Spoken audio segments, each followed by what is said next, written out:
Moins d'un an après de formidables demi-finales de Top 14, le championnat retrouve la Reale Arena à l'occasion de la délocalisation du match entre Bayonne et Toulon. Un écrin de rêve pour un match que l'on espère spectaculaire. Dès la 6e minute de jeu, c'est Belvin Jaminet avec cette drôle de trajectoire qui ouvre le score. Toulon mène 3-0. Les buteurs qui font la différence pour amener le score à 6-3. Mais après 21 minutes de jeu, les Toulonnais sont très dominateurs. Le travail est fait dans l'axe. Et sur cette interception, Duncan Payaoua peut aller inscrire le premier essai du match avec un magnifique plongeon. Toulon semble complètement lancé dans cette rencontre, alors que les Bayonnais se montrent un peu tétanisés, comme la saison passée, où ils s'étaient inclinés face à Pau dans ce même stade. On revoit ce ballon arraché par Gigashvili et cette interception derrière de Duncan Payaoua. Toulon mène 13-3. Mais Bayonne réagit à la 25e minute. Travail autour du ruck.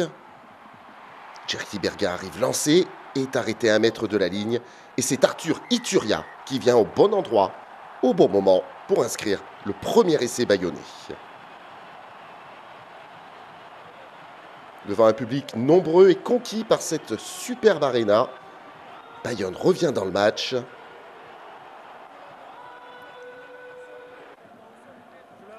Et on revoit le superbe travail, d'abord de Cherty Berga, bien lancé, et Arthur Ituria qui prend son élan.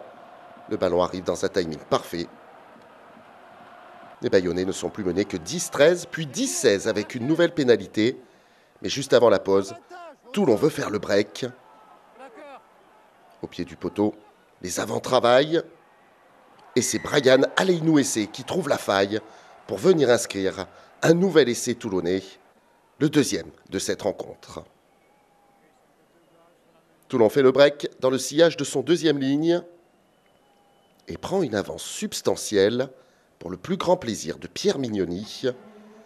23-10, c'est le score à la pause. En deuxième période, Toulon se nourrit des fautes bayonnaises pour faire gonfler le score avec cette nouvelle pénalité de Jaminet à la 42e minute. Bayonne, qui est impuissant face à la défense toulonnaise. Et sur ce jeu au pied, Camille Lopez est contré. Baptiste Serin récupère le ballon et inscrit l'essai pour le break définitif dans ce match. On revoit cette pression du demi de mêlée international. Les Bayonnais ne peuvent que constater les dégâts. Et la vague blanche, quant à elle, fait des ravages dans cette rencontre.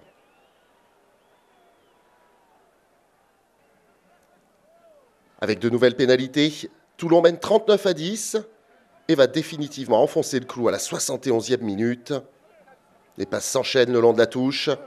Le 1-2 est absolument parfait entre Charles Olivon et Fainga Anoukou, qui n'a plus qu'à aller plonger dans l'embut pour sceller définitivement le sort de cette rencontre.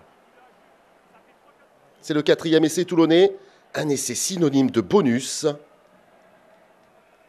Fainga Anoukou n'a pratiquement aucune opposition et Baptiste Serin peut chambrer son coach Pierre Mignoni. La victoire est totale pour ce RCT dans cette rencontre. Toulon, plus que jamais en course pour les phases finales. Quant à Bayonne, il va falloir commencer à regarder un peu derrière, car le classement de Top 14 est toujours aussi serré.